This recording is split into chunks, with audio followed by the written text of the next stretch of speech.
За сайн байцгаана уу? Дарамтын ард түмэндээ түүх 100 жилийн баярын мэндийг хүргье.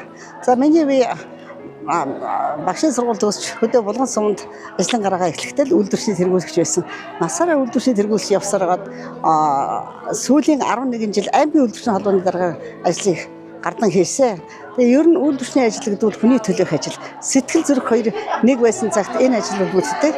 Тэгээ энийг хийхийн тулд бас их олон ажил олон хуулийг сурталчлах ийм зорилго байдаг. Миний хувьд Монголын үйлдвэрчний багш аргазууч мөн номын сангийн багш аргазууч ийм хүн байгаа юм.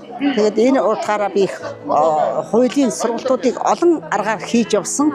99 оны хөтөлбөрийн тухай хуулийг агшин тэмцээнээр хүртэл хийж үзэж байсан. Энэ бүгд манд гишүүд рүү хүрэх ажлын маныг хэлбэр байсан. За бид сая түүх 100 жилийг бол маш их хүлээж байсан. 100 жилийн хугацаа гэдэг бол энэ хооронд маш олон хүн түүчээлэн ажилласан байдаг. Анх 25 онд байгуулагдсан 104 гишүүнтэй үйлдвэрчний байгууллага маань 30, 40, 50, 60 онд маш мундаг хүмүүс ажиллаж 70, 80 онд түүчилж ирсэн. За бид энэс зармын дурдвал Вандангийн цэрэн дөржиж Хөлбөмбөгийн Баатар хүн ажиллаж байлаа. Зохиолч Лодоогоо ажиллаж байлаа. За бүр дунд хэрдэн бол лам аваргаа ажиллаж байлаа.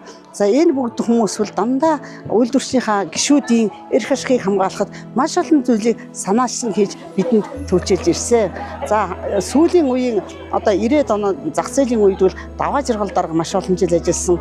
Энэ үйлдвэрчний байгууллагын галыг ёстой бадрааж явсан хүмүүсийн нэг бол ишгэн дарга одоо ийм хүмүүсийн араас бол манифт орж ирсэн юм да. Тэгээ одоо үеийн залуучууд руу хэлэхэд ер нь үйлдвэрчний байгууллага бол хүн төвтэй, хүнийг хайрладаг, энерглэг сэтгэлтэй ажил хийж байгаа хүн болгоныхаа төлөө сэтгэл гаргасан хүний ажил юм шүү гэдгийг хэлхийг зорж байна.